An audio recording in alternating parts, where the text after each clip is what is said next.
غدیر کے سلسلے میں اور اعمال غدیر کے سلسلے میں اور مہم ترین اعمال غدیر میں سے جو دوسرا عمل ہے جس کی فضیلت زیادہ بیان ہوئی ہے وہ عقد اخوت و برادری قائم کرنا ہے عید غدیر کے دن مومنین آپس میں بھائی بن جائیں اور عقد اخوت جاری کر دیں، اور جس کا فائدہ بیان کیا جائے گا کہ قیامت کے دن شفاعت ہے کہ ایک مومن بھائی دوسرے بھائی کی شفاعت کر سکے گا، چونکہ روز غدیر روز ولایت ہے اور روز ولایت روز برادری ہے۔ ولایت و برادری کے درمیان اٹوٹ رشتہ ہے۔ جب حلقہ ولایت میں ہم داخل ہو جاتے ہیں دائرہ ولایت میں تو سب ایک دوسرے کے بھائی بن جاتے ہیں،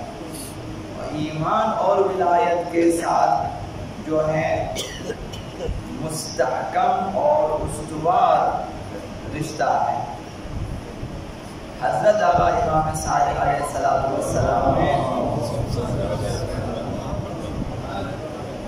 اس نقطے کی طرف اشارہ فرمایا کہ ایمان اگر مستحکم ہوتا ہے تو ولایت کے ذریعے مستحکم ہوتا ہے۔ فمن تمسک بہ کان مؤمنا، جو بھی شخص امیر المؤمنین علیہ السلام کی ولایت سے متمسک رہتا ہے، جڑے رہتا ہے اور ولایت پذیر ہوتا ہے، وہ مؤمن ہے در حقیقت۔ ومن ترکہ کان خارجا من الایمان، جو ولایت امیر المؤمنین کو چھوڑ دیتا ہے وہ جو ہے ایمان سے خارج ہو جاتا ہے۔ بس ایمان کا ولایت کے ساتھ مضبوط رشتہ ہے، تکمیل ایمان ولایت سے ہے، اور قبولیت ایمان ولایت سے ہے، اور دوسری جانب اہل ایمان ایک دوسرے کے بھائی ہیں۔ انما المؤمنون اخوہ، جیسا کہ خدا متعال نے فرمایا۔ اسی لیے اسی عقد برادری کو روز غدیر اس کی تجدید کریں، اسی چیز کو تازہ کریں کہ ہم بھائی ہیں۔ غدیر کے آداب میں سے ایک یہ عقد برادری شمار کیا گیا ہے۔ اس میں دو مسلمان بھائی ایک دوسرے سے عہد کرتے ہیں اس عقد برادری میں کہ قیامت میں بھی ایک دوسرے کو یاد رکھیں گے اور ایک دوسرے کی شفاعت کریں گے۔ چونکہ اسلامی برادری کے حقوق زیادہ ہیں، ہم سب ادا نہیں کر سکتے، تو اسی عقد میں فائدہ یہ بھی ہے کہ اپنے تمام حقوق ماں سوائے چند ایک حقوق کے سب کو معاف کر دیتے ہیں۔ اس طرح دونوں کی گردن خلاصی بھی ہو جاتی ہے۔ تو عقد برادری جاری کرنے کا جو طریقہ ہے وہ یہ کہ دو مسلمان بھائی جو ہیں اپنے دائیں ہاتھ دوسرے بھائی کے دائیں ہاتھ میں دے دیتا ہے، اور ایک بھائی مسلمان بھائی کہتا ہے کہ وَآخَيْتُكَ فِي اللَّهِ، میں نے اللہ کی خاطر تجھے اپنا بھائی بنایا، وَصَافَيْتُكَ فِي اللَّهِ، اللہ کی خاطر ہی میں صمیمی بھائی بن جاتا ہوں تمہارا، وَصَافَحْتُكَ فِي اللَّهِ، اللہ کی خاطر ہی تجھ سے مصافحہ کرتا ہوں، ہاتھ ملاتا ہوں، وَأَعَدْتُ اللَّهِ، اور میں اللہ سے یہ عہد کرتا ہوں،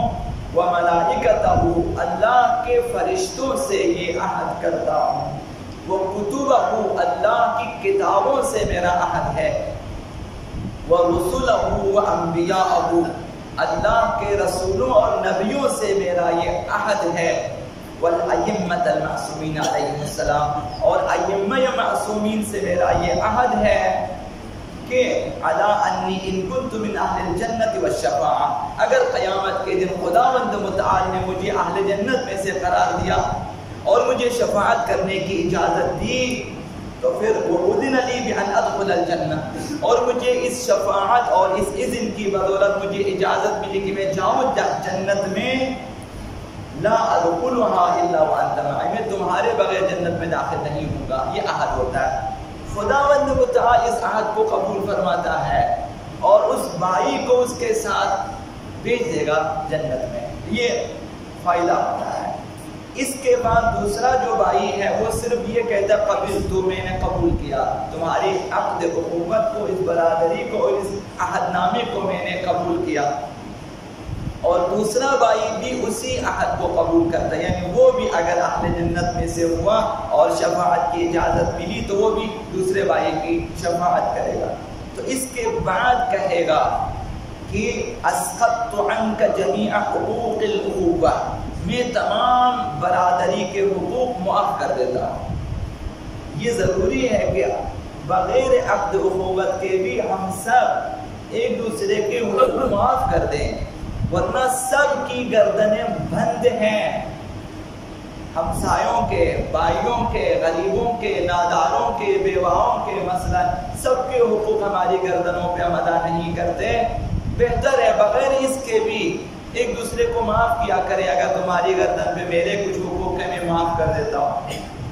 تو اس عقد برادری میں ایک فائدہ یہ ہے کہ ایک بھائی دوسرے بھائی سے یہ کہتا ہے کہ میں اب اخوت و برادری کے تمام حقوق معاف کر دیتا ہوں، ما خلا الشفاعہ والدعاء والزیارہ، مگر 3 حقوق معاف نہیں کرتا، یہ تمہاری گردن پہ لازم ہے۔ ایک شفاعت ہے کہ قیامت کے دن میری شفاعت کرے گا، والدعاء اور یہ کہ دنیا میں میرے لیے دعا کرے گا۔ اب ضروری ہے عقد اخوت کے بعد، اسی لیے عرض کرتا ہوں کہ 2 صمیمی بھائی آپس میں عقد اخوت جاری کریں، مزاح میں ایک دوسرے کو بھائی نہ بنا دیں، حقوق آ جاتے ہیں پھر آپ دعا کرنا بھول جاتے ہیں، نماز کے بعد دعا نہیں کرتے، نماز شب میں دعا نہیں کرتے، مجالس میں اس کے لیے دعا نہیں، یہ حق آپ کی گردن پر اس نے معاف نہیں کیا۔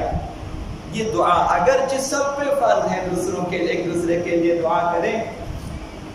تو یہ دعا اور زیارت، زیارت سے مراد ملاقات، تو حتماً اپنے بھائی کی ملاقات کو جانا چاہیے، مثلا ہفتے بعد، 15 دن کے بعد، یا ٹیلی فون کے ذریعے یا کسی طرح سے اس سے ملاقات ہونی چاہیے، اور اس کا جو ہے دید و بازدید ہونا چاہیے، دیدار ہونا چاہیے۔ یہ 3 حقوق رہ جاتے ہیں، بس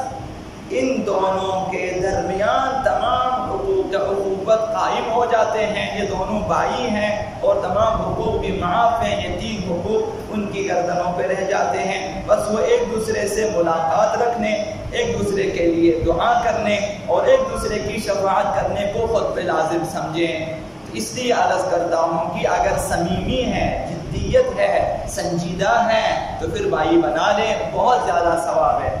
احتیاط کریں کہ اگر آپ نے دعا نہیں کرنی، اگر آپ نے ملاقات نہیں کرنی، اگر آپ نے اس کی شفاعت نہیں کرنی، کل جو ہے معمولی چیزوں پہ آپ نے ناراض ہو جانا ہے، تو پھر بہتر ہے ابھی سے احتیاط کریں۔